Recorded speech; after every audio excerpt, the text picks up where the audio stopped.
60 Great Ghost Stories, read by H. Washington Sawyer. Tonight's story, Cat in Glass, by Nancy Etchemendy. I was once a respectable woman. Oh, yes. I know that's what they all say when they've reached a past like mine. I was well-educated, well-traveled, had lovely children, and a nice husband with a good financial mind. How can anyone have fallen so far except one who deserved to anyway? I've had time aplenty to consider the matter, lying here eyeless in this fine hospital bed, while the stench of my wounds increases. The matrons who guard my room are tight-lipped, but I heard one of them whisper yesterday, when she thought I was asleep, "Jesus, how could anyone do such a thing?" And the answer to all these questions is the same. I have fallen so far. I have done what I have done to save us all and every one from the cat in glass. My entanglement with the cat began 52 years ago, when my sister, Delia, was attacked by an animal. It happened on the otherwise ordinary spring afternoon. There were no witnesses. My father was still in his office at the college, and I was dawdling along on my way home from first grade at Chesley Girls' Day School, counting cracks in the sidewalk. Delia, younger than I by 3 years, was alone with Fiona, the Irish woman who kept house for us. Fiona had just gone outside for a moment to hang laundry. She came back in to check on Delia and discovered a scene of almost unbelievable carnage. Oddly, she had heard no screams. As I ran up the steps and opened our door, I heard screams indeed. Not Delia's, for Delia had nothing left to scream with, but Fiona's, as she stood in the front room with her hands over her eyes. She couldn't bear the sight. Unfortunately, 6-year-olds have no such compunction. I stared long and hard, sick and trembling, yet entranced. From the shoulders up, Delia was no longer recognizable as a human being. Her throat had been shredded and her jaw ripped away. Most of her hair and scalp were gone. There were long, bloody furrows in the creamy skin of her arms and legs. The organdy pinafore in which Fiona had dressed her that morning was clotted with blood, and the blood was still coming. Some of the walls were even spattered with it, where the animal, whatever it was, had worried her in its frenzy. Her fists and heels banged jerkily against the floor. Our pet dog, Freddie, lay beside her, also bloody, but quite limp. Freddie's neck was broken. I remember slowly raising my head. I must have been in shock by then, and meeting the bottomless gaze of the glass cat that sat on the hearth. Our father, a professor of art history, was very proud of this sculpture, for reasons I did not understand until many years later. I only knew that it was valuable, and we were not allowed to touch it. A chaotic feline travesty, it was not the sort of thing that you would want to touch anyway. Though basically cat-like in shape, it bristled with transparent threads and shards. There was something at once wild and vaguely human about its face. I had never liked it much, and Delia had always been downright frightened of it.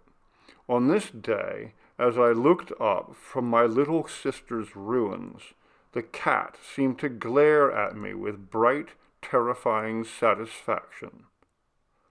I had experienced a year before the thing every child fears most, the death of my mother. It had given me a kind of desperate strength, for I thought, at the tender age of 6, that I had survived the worst life had to offer. Now, as I returned the mad stare of the glass cat, it came to me that I was wrong. The world was a much more evil place than I had ever imagined, and nothing would ever be the same again. Delia died officially in the hospital a short time later. After a cursory investigation, the police laid the blame on Freddie. I still have newspaper clipping, yellow now, and held together with even yellower cellophane tape. The family dog lay near the victim, blood smearing its muzzle and forepaws. Sergeant Morton theorizes that the dog, a pit bull terrier and member of a breed specifically developed for vicious fighting, turned killer and attacked its tragic young owner. He also suggests that the child, during the death struggle, flung the murderous beast away with enough strength to break its neck. Even I, a little girl, knew that this theory was lame. The neck of a pit bull is almost an impossible thing to break, even by a large, determined man, and Freddie, in spite of his breeding, had always been gentle, even protective with us. Simply stated, the police were mystified, and this was the closest thing to a rational explanation they could produce. As far as they were concerned, that was the end of the matter. In fact, it had only just begun. I was shipped off to my Aunt Josie's house for several months. What Father did during this time I never knew, though I now suspect he spent those months in a sanatorium. In the course of a year, he had lost first his wife, then his daughter. Delia's death alone was the kind of outrage that might permanently have unhinged a lesser man. But a child has no way of knowing such things. I was bitterly angry at him for going away. Aunt Josie, though kind and good-hearted, was a virtual stranger to me, and I felt deserted. I had nightmares in which the glass cat slunk out of its place by the hearth and prowled across the countryside. I would hear its hard claws ticking along the floor outside the room where I slept. At those times, half awake and screaming in the dark, no one could have comforted me except Father. When he did return, the strain of his suffering showed. His face was thin and weary, his hair dusted with new gray, as if he had stood outside too long on a frosty night. On the afternoon of his arrival, he sat with me on Aunt Josie's sofa, stroking my cheek while I cuddled gladly, my anger at least temporarily forgotten in the joy of having him back. His voice, when he spoke, was as tired as his face. "Well, my darling Amy, what do you suppose we should do now?" "I don't know," I said. I assumed that, as always in the past, he had something entertaining in mind, that he would suggest it, and then we would do it. He sighed. "Shall we go home?" I went practically rigid with fear. "Is the cat still there?" Father looked at me, frowning slightly. "Do we have a cat?" I nodded. "The big glass one?" He blinked, and then made the connection. "Oh, the Chilichev, you mean? Well, I suppose it's still there. I hope so, in fact." I clung to him, scrambling halfway up his shoulders in my panic. I could not manage to speak. All that came out of my mouth was an erratic series of whimpers. "Shh, shh," said Father. I hid my face in the starched white cloth of his shirt and heard him whisper, as if to himself, "How could a glass cat frighten a child who's seen the things you've seen?" "I hate him! He's glad Delia died. Now he wants to get me." Father hugged me fiercely. "You'll never see him again, I promise you," he said. And it was true, at least as long as he lived. So the Chalichev cat in glass was packed away in a box and put into storage with the rest of our furnishings. Father sold the house, and we traveled for 2 years. When the horror had faded sufficiently, we returned home to begin a new life. Father went back to his professorship, and I to my studies at Chesley Girls' Day School. We bought a new house. The glass cat was not among the items he had sent up from storage. I did not ask him why. I was just as happy to forget about it, and forget it I did. I neither saw the glass cat nor heard of it again until many years later. I was a grown woman by then, a school teacher in a town far from the one in which I had spent my childhood. I was married to a banker, and had 2 lovely daughters, and even a cat, which I finally permitted, in spite of my abhorrence of them, because the girls begged so hard for one. I thought my life was settled, that it would progress smoothly toward a peaceful old age, but this was not to be. The glass cat had other plans. The chain of events began with Father's death. It happened suddenly, on a snowy afternoon, as he graded papers in the tiny, snug office he had always had on campus. A heart attack, they said. He was found seated at his desk. Eric Satie's Dadaist composition, La Belle Excentrique, still spinning on the turntable of his record player. I was not at all surprised to discover that he had left his affairs in some disarray. It's not that he had debts or was a gambler, nothing so serious.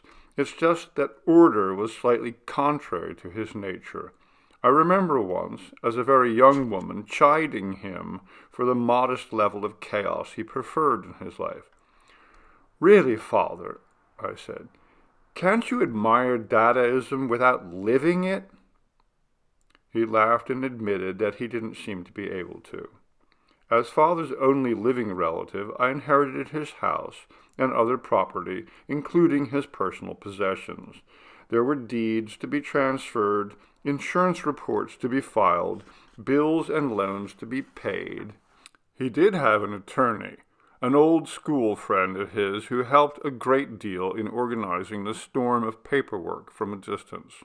The attorney also arranged for the sale of the house and hired someone to clean it out and ship the contents to us. In the course of the winter, a steady stream of cartons containing everything from scrapbooks to Chinese miniatures arrived at our doorstep. So I thought nothing of it when a large box labeled Fragile was delivered one day by registered courier. There was a note from the attorney attached, explaining that he had just discovered it in a storage warehouse under Father's name, and had had them ship it to me unopened. It was a dismal February afternoon, a Friday. I had just come home from teaching. My husband, Stephen, had taken the girls to the mountains for a weekend of skiing, a sport I disliked. I had stayed behind and was looking forward to a couple days of quiet solitude. The wind drove spittles of rain at the windows as I knelt on the floor of the front room and opened the box. I can't explain to you quite what I felt when I pulled away the packing paper and found myself face to face with the glass cat. Something akin to uncovering a nest of cockroaches in a drawer of sachet, I suppose, and that was swiftly followed by a horrid and minutely detailed mental recreation of Delia's death. I swallowed my screams, struggling to replace them with something rational. "It's merely a glorified piece of glass." My voice bounced off the walls in the lonely house, hardly comforting. I had an overpowering image of something inside me, something dark and featureless, except for wide white eyes and scrabbling claws. "Get us out of here," it cried, and I obliged, seizing my coat from the closet hook and stumbling out into the wind. I ran in the direction of town, slowing only when one of my shoes fell off and I realized how I must look. Soon I found myself seated at a table in a diner, warming my hands in the steam of a cup of coffee, trying to convince myself that I was just being silly. I nursed the coffee as long as I could. It was dusk by the time I felt able to return home. There I found the glass cat, still waiting for me. I turned on the radio for company and made a fire in the fireplace. Then I sat down before the box and finished unpacking it. The sculpture was as horrible as I remembered, truly ugly and disquieting. I might never have understood why my father kept it if he had not enclosed this letter of explanation, neatly handwritten on his college stationery. To whom it may concern, this box contains a sculpture, Cat in Glass, designed and executed by the late Alexandre Chelychev. Because of Chelychev's standing as a noted forerunner of Dadaism, a historical account of cat's genesis may be of interest to scholars. I purchased Cat from the artist himself at his Zurich loft in December 1915, 2 months before the violent rampage that resulted in his confinement in a hospital for the criminally insane, and well before his artistic importance was widely recognized. For the record, the asking price was 48 Swiss francs, plus a good meal with wine. It was known that Chelychev had a wife and 2 children elsewhere in the city at that time, though he lived with them only sporadically. The following is the artist's statement about Cat in Glass, transcribed as accurately as possible from the conversation we held during dinner. I have struggled with the devil all my life. He wants no rules, no order. His presence is everywhere in my work. I was beaten as a child. When I became strong enough, I killed my father for it. I see you are skeptical, but it is true. Now I am a grown man. I find my father in myself. I have a wife and children, but I spend little time with them because I fear the father devil in me. I do not beat my children. Instead, I make this cat. Into the glass I have poured this madness of mine. Better there than in the eyes of my daughters. It is my belief that Cat in Glass is Chelychev's last finished creation. Sincerely, Lawrence Waters, Professor of Art History. I closed the box, sealed it with a note inside, and spent the next 2 nights in a hotel, pacing the floor, sleeping little.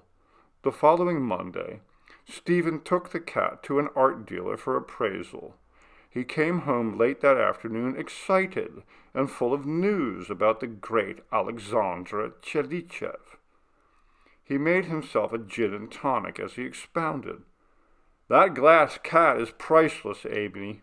Did you realize? If your father had sold it, he'd have been independently wealthy. He never let on. I was putting dinner on the table. The weekend had been a terrible strain. This had been a difficult day on top of it, snowy, and the children in my school class were wild with pent-up energy. So were our daughters, Eleanor and Rose, aged 7 and 4, respectively. I could hear them quarreling in the playroom down the hall. Well, I'm glad to hear the horrid thing is worth something, I said. Why don't we sell it and hire a maid? Stephen laughed, as if I'd made an incredibly good joke. A maid!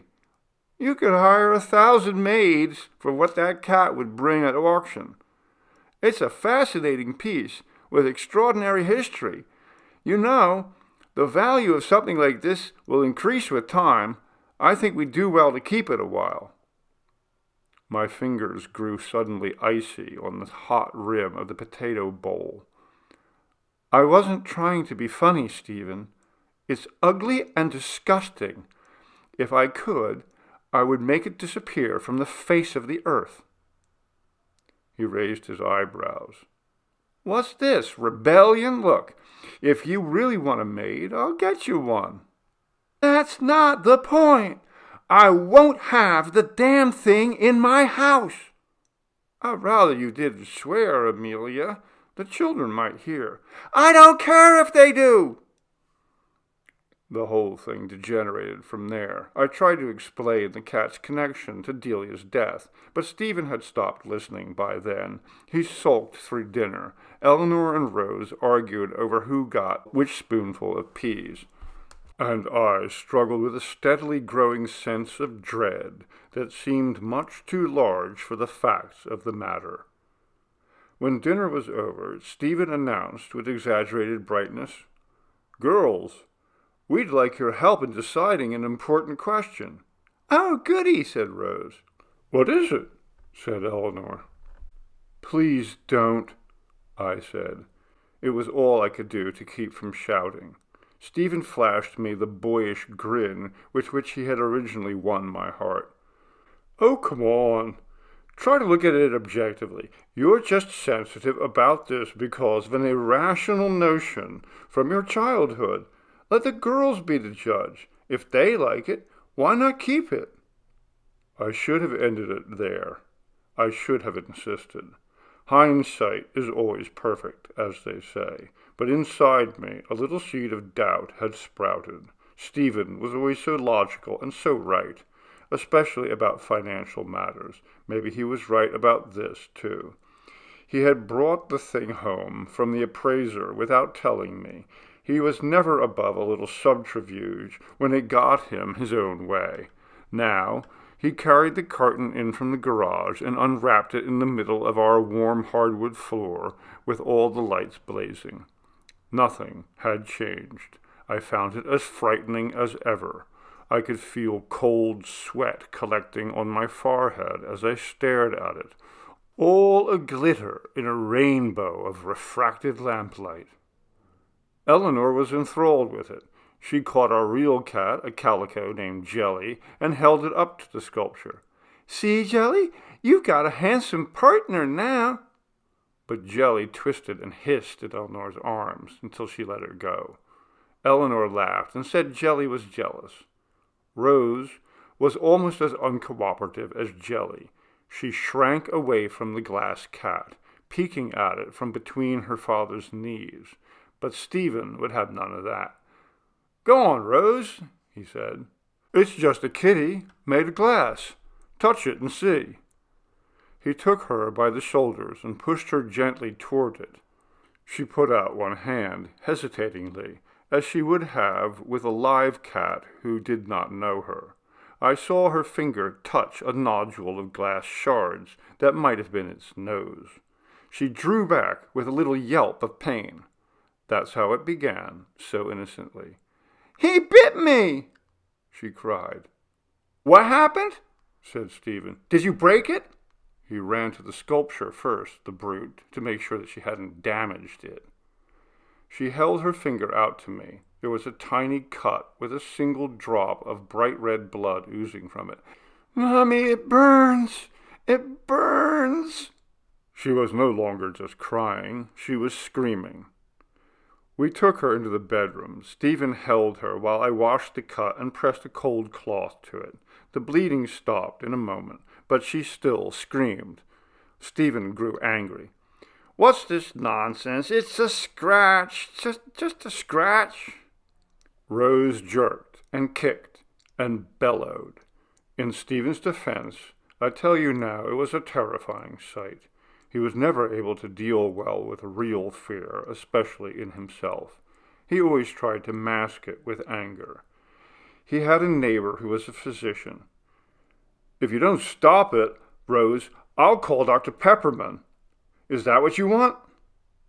he said, as if Dr. Peppermint, a jolly septuagenarian, were anything but charming and gentle, as if threats were anything but asinine at such a time. "For God's sake, get Peppermint!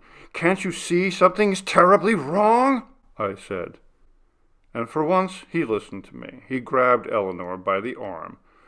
"Come with me," he said, and stomped across the yard, through the snow, without so much as a coat. I believe he took Eleanor also without a coat, only because he was so unnerved that he didn't want to face the darkness alone. Rose was still screaming when Dr. Peppermint arrived, fresh from his dinner, specks of gravy clinging to his mustache. He examined Rose's finger and looked mildly puzzled when he had finished. "Can't see much wrong here. I'd say it's almost a case of hysteria." He took a vial and a syringe from his brown case and gave Rose an injection. "To help settle her down," he said. It seemed to work. In a few minutes Rose's screams had diminished to whimpers. Peppermint swabbed her finger with disinfectant and wrapped it loosely in gauze. "There, Rosie. Nothing like a bandage to make you feel better." He winked at us. "She should be fine in the morning. Take the gauze off as soon as she'll let you." We put Rose to bed and sat with her until she fell asleep. Stephen unwrapped the gauze from her finger so that the healing air could get to it. The cut was a bit red, but looked all right. Then we retired as well, reassured by the doctor, still mystified by Rose's reaction. I awakened some time after midnight. The house was muffled in a kind of silence brought by steady, soft snowfall. I thought I had heard a sound, something odd. A scream? A groan? A snarl? Stephen still slept on the verge of a snore. Whatever it was, it hadn't been loud enough to disturb him. I crept out of bed and fumbled with my robe. There was a short flight of stairs between our room and the rooms where Rose and Eleanor slept. Eleanor, like her father, often snored at night, and I could hear her from the hallway now, probably deep in dreams. Rose's room was silent. I went in and switched on the night light. The bulb was very low wattage. I thought at first that the shadows were playing tricks on me. Rose's hand and arm looked black as a bruised banana. There was a peculiar odor in the room, like the smell of a butcher's shop on a summer day. Heart galloping, I turned on the overhead light. Poor Rosie. She was so very still and clammy, and her arm was so very rotten. They said Rose died from blood poisoning, a rare type most often associated with animal bites. I told them over and over again that it fit, that our child had indeed been bitten by a cat, a most evil glass cat. Stephen was embarrassed. His only theory was that, far from blaming an apparently inanimate object, we ought to be suing Peppermint for malpractice. The doctors patted me sympathetically at first. Delusions brought on by grief, they said it would pass. I would heal in time. I made Stephen take the cat away. He said he would sell it, though in fact he lied to me. And we buried Rose, but I could not sleep.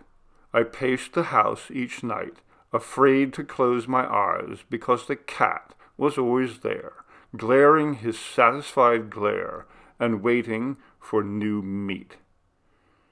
In the daytime, everything reminded me of Rosie. Fingerprints on the woodwork, the contents of the kitchen drawers, her favorite foods on the shelves of grocery stores. I could not teach. Every child had Rosie's face and Rosie's voice. Stephen and Eleanor were first kind, then gruff, then angry. One morning, I could find no reason to get dressed or to move from my place on the sofa. Stephen shouted at me, told me I was ridiculous, asked me if I had forgotten that I still had a daughter left who needed me. But you see, I no longer believed that I or anyone else could make any difference in the world. Stephen and Eleanor would get along with or without me. It didn't matter. There was no God of order and cause, only chaos, cruelty, and whim.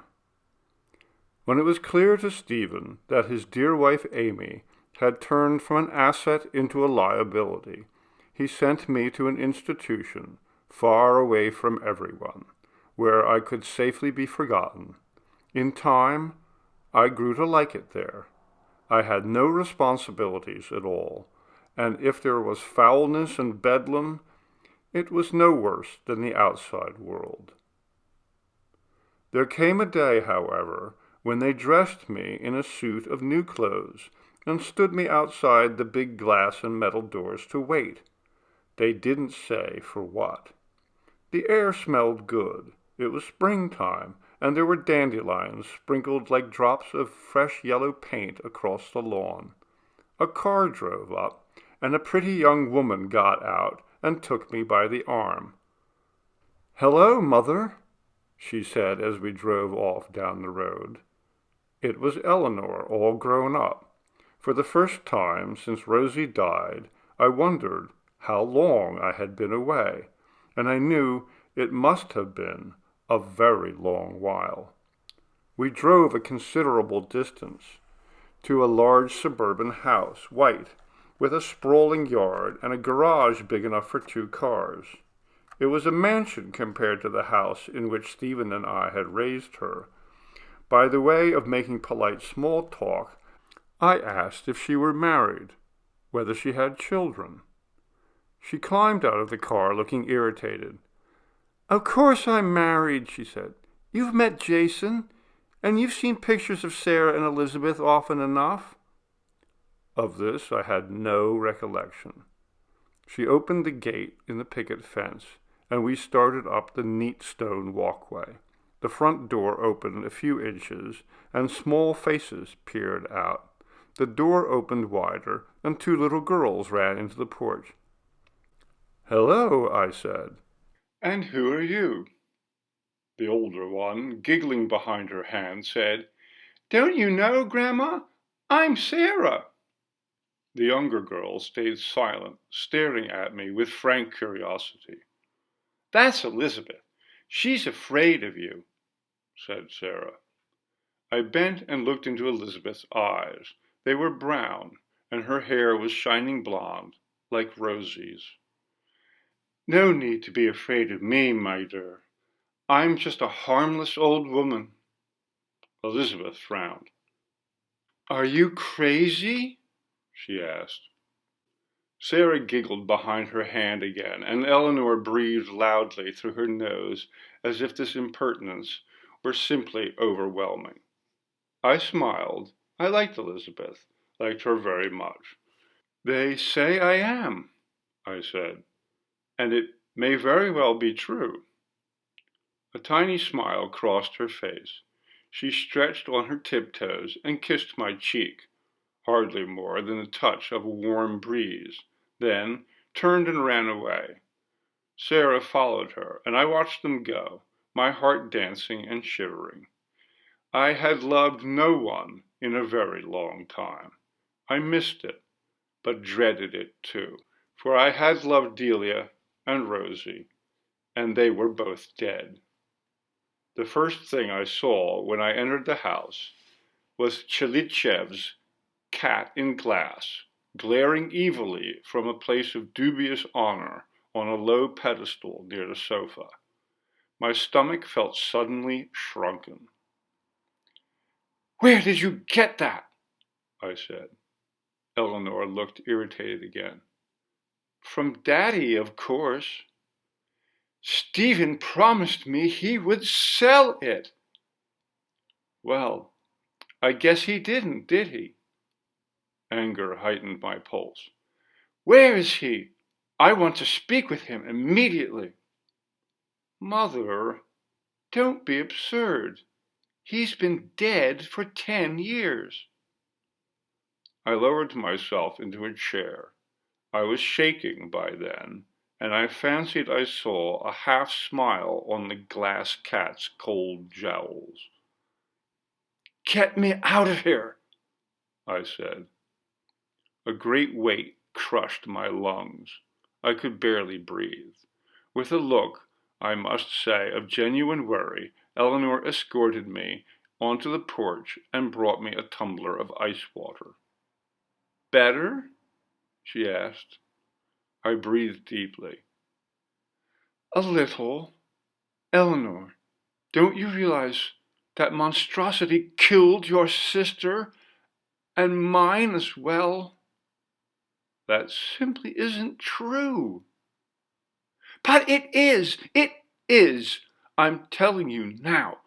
Get rid of it if you care for the lives of your children." Eleanor went pale. Whether from rage or fear, I could not tell. "It isn't yours. You're legally incompetent. I'll thank you to stay out of my affairs as much as possible till you have a place of your own. I'll move you to an apartment as soon as I can find one." "An apartment? But I can't." "Yes, you can. You're as well as you're ever going to be, Mother. You liked that hospital only because it was easy. Well, it costs a lot of money to keep you there, and we can't afford it anymore.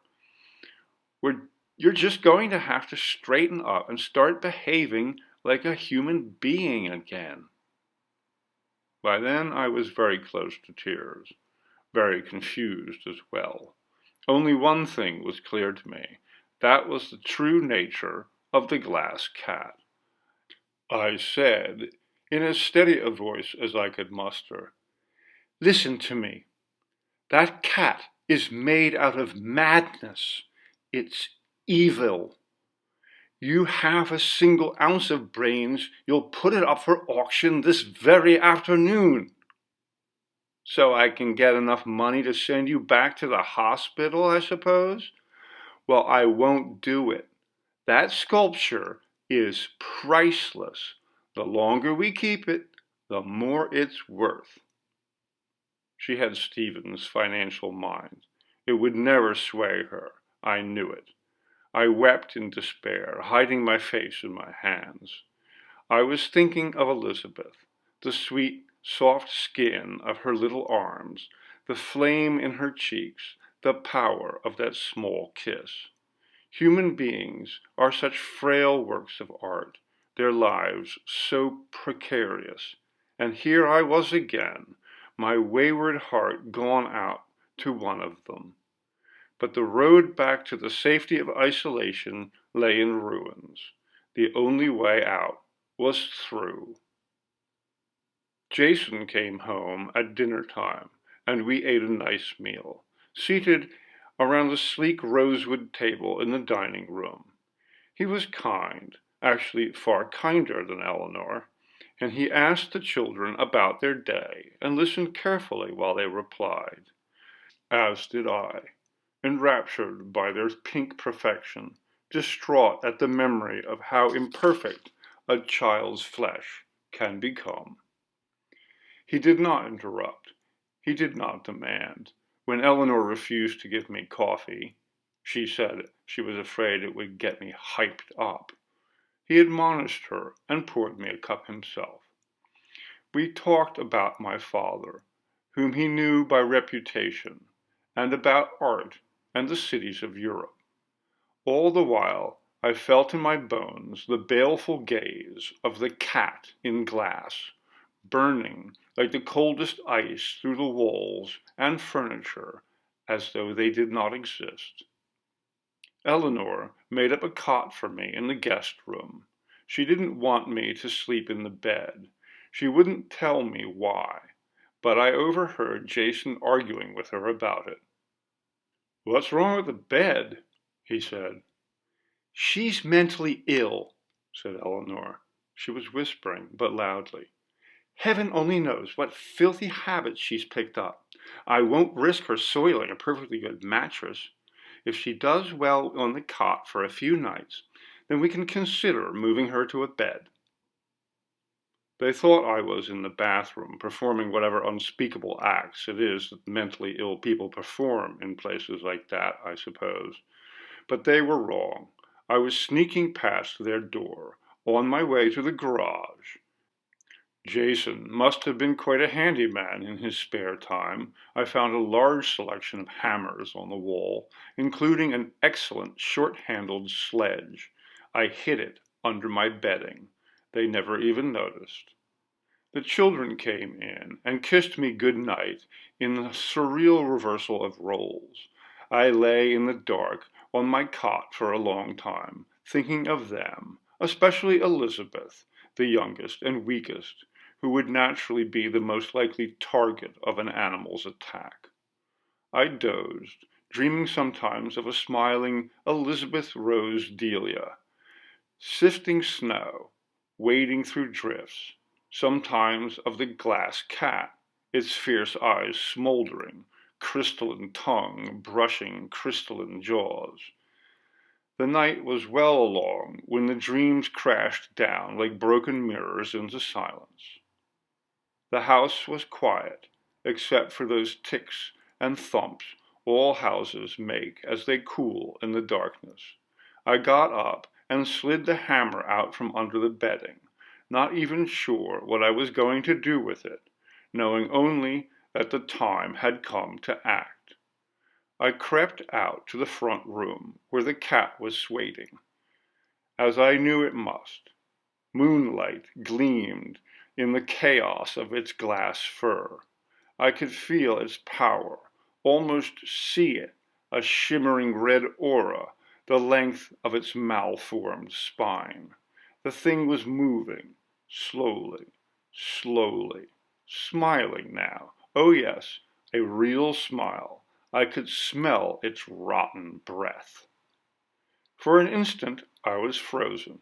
Then I remembered the hammer, Jason's lovely short-handled sledge, and I raised it over my head and brought it down in the first crashing blow. The sound was wonderful, better than cymbals, better even than holy trumpets.